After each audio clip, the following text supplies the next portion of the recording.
የምርጫ ቁሳቁስ በደረሰባቸው አካባቢዎች የመራጮች ምዝገባ ነገ ይጀመራል። በፌዴራል ደረጃ የተዋቀረው የኢትዮጵያ እስልምና ጉዳዮች ጠቅላይ ምክር ቤት የምርጫ አስፈጻሚ ቦርድ እስካሁን ያከናወናቸውን ተግባራትና ዝግጅቱን አስመልክቶ የመጀመሪያ የሆነውን ጋዜጣዊ መግለጫ በዛሬው ዕለት ሰጥቷል። መግለጫው በቦርዱ ምክትል ሰብሳቢ ዶክተር አብዱልዋሲዕ ዩሱፍ፣ የቦርዱ አባል በሆኑት አቶ አህመድ ዩሱፍ እና አቶ ኢብራሂም ከማል ነው የተሰጠው። የጋዜጣዊ መግለጫው ሙሉ ቃል በአቶ ኢብራሂም ከማል የተነበበ ሲሆን ተጨማሪ ማብራሪያዎች በዶክተር አብዱልዋሲዕ ዩሱፍ ተሰጥተዋል። ከመስጂድ እስከ ፌዴራል ድረስ የሚዋቀረውን የእስልምና ጉዳዮች ጠቅላይ ምክር ቤት ምርጫ ለማስፈጸም ኃላፊነት ተሰጥቶት እየሰራ ያለው ቦርዱ እስካሁን የሰራቸው ተግባራትና የወደፊት እቅዶቹ በመግለጫው ተጠቅሰዋል። ጽሕፈት ቤቱን በማደራጀት ወደ ስራ ከገባ አሁን ወደ 5 ወር አካባቢ ሊጠጋው ነው። በዚህ ጊዜያት ውስጥ የሚያስፈልገውን የምርጫ ማንዋል በማዘጋጀት ከዛ መዋቅሩን ከፌዴራል እስከ መስጂድ ድረስ በመዘርጋት ምርጫ አስፈጻሚ ቦርዱን በየደረጃው መልምሎ በመሾም የሚያስፈልገውን ስልጠና በመስጠት ወደ ስራ ገብቶ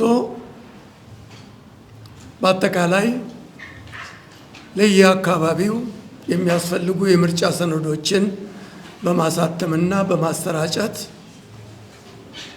በአሁኑ ወቅት ምርጫውን ለማስጀመር ወይም ምዝገባውን ለማስጀመር ስራውን ያጠናቀቀበት ጊዜ ላይ ነው የምንገኘው።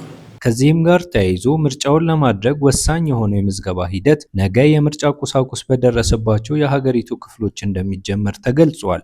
በነገው ዕለት በመላው ኢትዮጵያ በየመስጂዱ ሙስሊሞችን ለምርጫ ወይም ለምዝገባ ራሳቸውን አዘጋጅተው ወደ ምዝገባ እንዲሰማሩ ለማድረግ በኢማሞች በየመስጊዱ ቅስቀሳ ይካሄዳል። ምዝገባውን በ2 ሳምንት ውስጥ አከናውኖ ለመጨረስ የታቀደ ሲሆን ሁሉም የሙስሊሙ ማህበረሰብ አባል በምዝገባው ላይ በንቃት መሳተፍ እንደሚገባው ተገልጿል።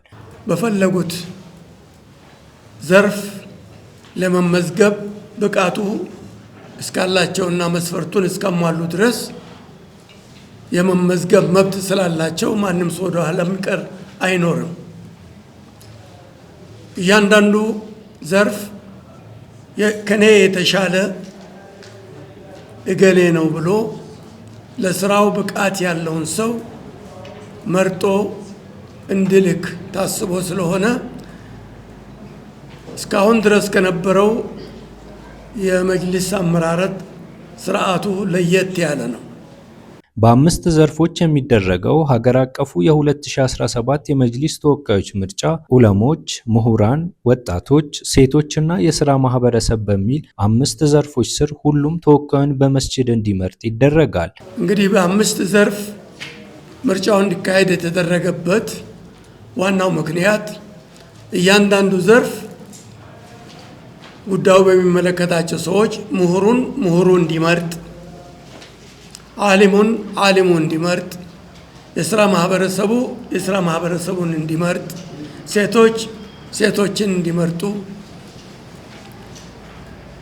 ወጣቱም የራሱን ወኪል መርጦ እንዲልክ ለማድረግ ታቅዶ በዛ መልክ የምንሄድበት ሁኔታ ነው። የምርጫውን ሁለንተናዊ ዝግጅትና ሂደት ቦርዱ በተለያዩ መንገዶች ለህዝቡ ግንዛቤ ለመስጠት እየሰራ እንዳለና በመስጂዶች የሚደረግ የጁምዓ ኹጥባ አንዱ መንገድ እንደሚሆን ተገልጿል። ከዚህም ባሻገር በመደበኛና ማህበራዊ መገናኛ መንገዶች ለህዝቡ የምርጫውን ግልጽ፣ አሳታፊና ፍትሃዊ አካሄድ ለማስገንዘብ እየተሰራ ነው ተብሏል። ምርጫውም የኢትዮጵያ ሙስሊምን ታሪካዊ ተቋም የሚያጸና ይሆናል ተብሎ ይጠበቃል። ይህ ገጽ በምርጫው ዙሪያ መረጃና ግንዛቤ ይገኝበታል። ምርጫ ለጽኑ ተቋም የኢትዮጵያ እስልምና ጉዳዮች ጠቅላይ ምክር ቤት የምርጫ አስፈጻሚ ቦርድ